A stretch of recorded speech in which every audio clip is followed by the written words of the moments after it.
I mean, besides them, I do like Rogue. I mean, I do like, obviously, I still like Misfits because the way that they approach the game. But I'm now seeing what G2 has talked about early in the season.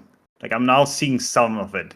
Like, that Nelson's advances or the advances in terms of like understanding like certain fundamentals in a different way has really kind of shown, or at least over the past week. I'm not sure how capable they are at repeating this, but G2, like, to me, kind of has shown a bit of a light again of being the team that they want to be.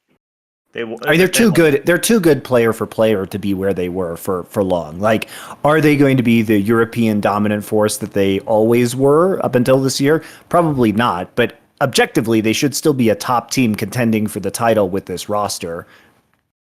It seems like a last dance kind of situation where I think they know that after this year, and I'm not sure if that's going to be a thing, but it feels like that the roster is not going to stay the same after this year. That's my gut feeling about it.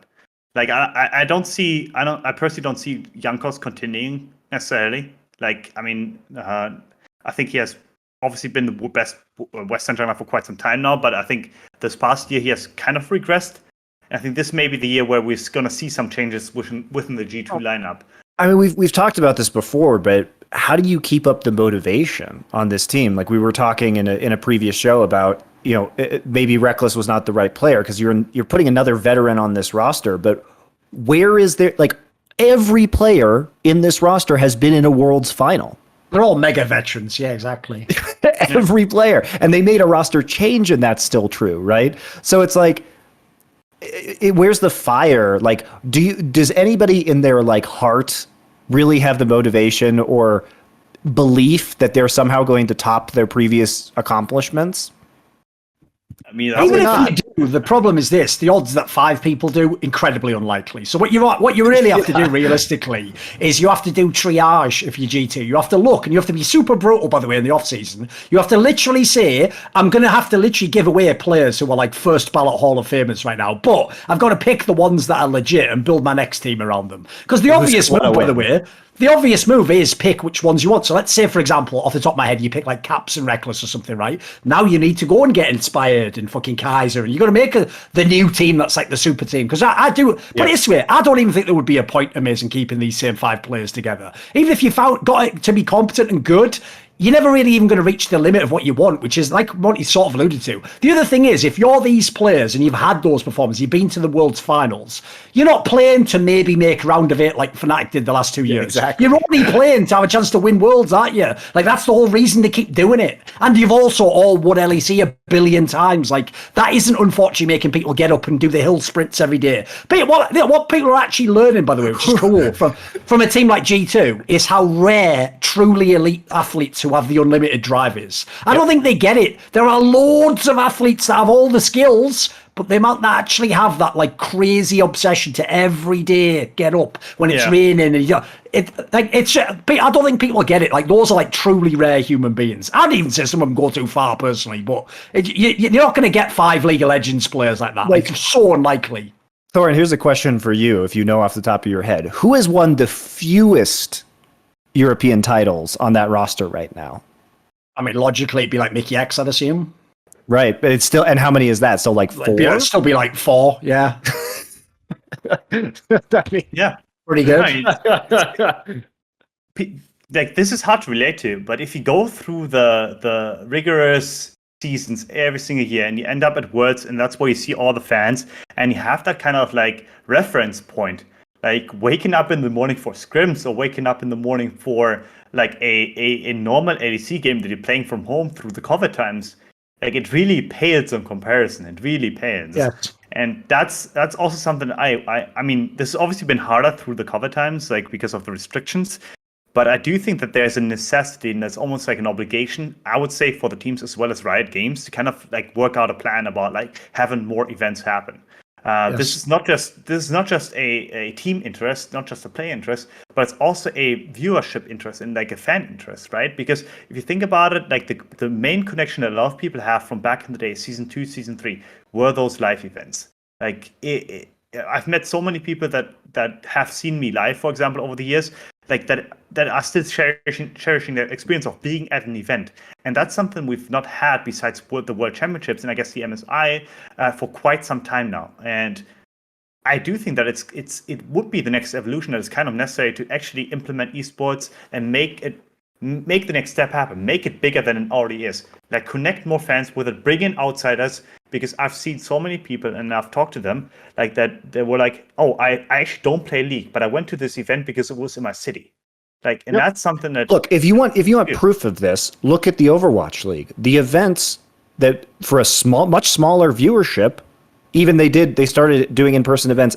There are thousands of people at those events. And I can just tell you from casting at some of those a couple of years ago in like Dallas or Atlanta, people who, didn't play, like you're saying, Amazing, would come to those events because they were gamers and it was in their city and they thought it would be fun.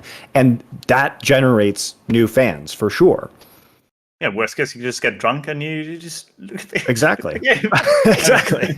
Yeah, you can even tie these two issues together. Like, I actually also think the fact that League of Legends is long leagues instead of like events also kills being a veteran, because it means that instead you just pick the guy who's hot today because it's all about tomorrow's results to get out of the league and to get to the Worlds, etc. If you play in an open circuit game like Counter-Strike, one of the classic things about the super veterans is they're never going to give you 100% performance on day one of like event 10. They don't give a fuck. But by the time it gets to the playoffs, they'll have worked themselves into shape. They'll be ready. Now they'll be fully motivated because now it's the big game. Now it's their chance to win the title. Like once all those things kick into play, even the most veteran player can be at his best. But like it's really legendary in Counter-Strike that whoever the dominant team is, the next year, they can still win events, but it's like they have to work their way into form. They're not just like going 100% the whole year. Like I've always thought League of Legends is almost designed to burn you out.